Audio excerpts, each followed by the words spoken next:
Bougre d'escampette, Pimat, c'est l'épisode N4 Il me le faut, ce trésor.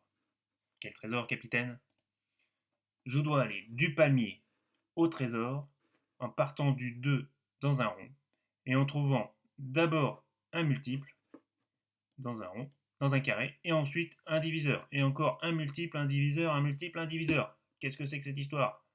Ah mais il faut déjà savoir, capitaine, ce que c'est qu'un multiple et un diviseur. Allons voir ça. Alors, pour comprendre ça, on va décomposer 36 de différentes façons. Donc 36, ce serait par exemple une fois 36. Il y a deux possibilités. C'est par exemple 2 fois 18. Il y a encore d'autres possibilités. 3 fois 12, etc. Ça nous permet de dire quoi? Que 36, c'est dans la table de quoi? Vu que c'est 1 fois 36, c'est dans la table de 1 et aussi dans la table de 36.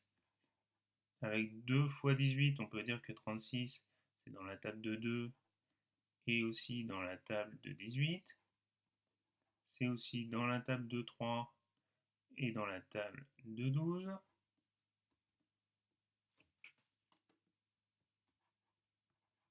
etc. Il y a d'autres possibilités. Dans cette liste, on a par exemple que 36 est dans la table de 2. Ça veut dire que 36 est un multiple de 2. 36 est un multiple de 2, on peut le représenter schématiquement comme ça. Dans l'autre sens, si je lis dans l'autre sens, on dit que 2 est un diviseur de 36. Donc les mots diviseur et multiple sont contraires. Et 36 est un multiple de 2, on peut aussi dire 36 est divisible par 2. Divisible, ça veut dire qu'on peut le diviser par 2, ça donne 18. Voilà la définition de multiple, diviseur et divisible. On va faire un exemple. Maintenant, avec 285, on va savoir si c'est divisible par 2, 5, 10, 3 et 9. Alors, pour savoir si c'est divisible par 2, il faut que le chiffre des unités, ce soit 0, 2, 4, 6, 8, et dans ce cas-là, c'est un nombre pair, et donc c'est bien divisible par 2.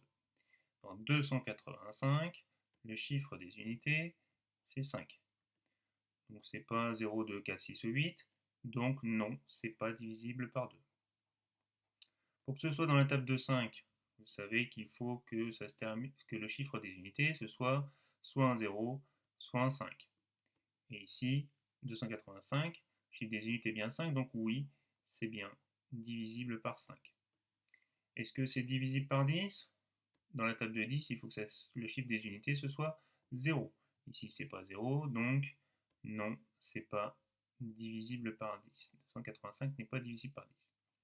Maintenant, pour divisible par 3 et par 9. Attention, c'est pas du tout la même règle. Là, on ne regarde pas le chiffre des unités, on regarde la somme des chiffres. Donc il faut faire la somme des chiffres de 285, c'est-à-dire 2 plus 8 plus 5. 2 plus 8, 10, plus 5, 15. Ça fait 15, et on regarde si 15 est dans la table de 3. Alors, 15, c'est 3 fois 5. Donc oui, 15 est divisible par 3, et 285 est aussi divisible par 3. Et pour savoir si c'est divisible par 9, c'est aussi la somme des chiffres. Est-elle divisible par 9, c'est-à-dire dans la table de 9? Est-ce que 15 est dans la table de 9? Non. Donc 285 n'est pas non plus dans la table de 9. Et voilà.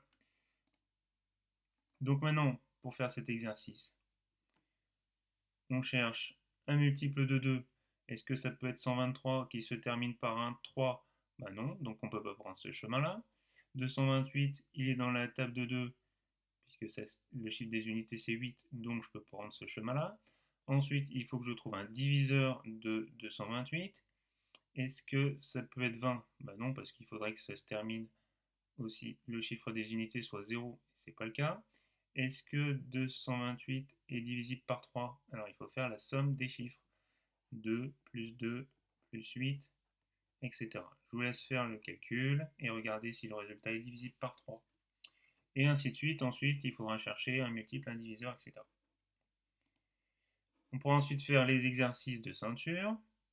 Et voilà, capitaine, vous avez tous les éléments pour trouver votre trésor.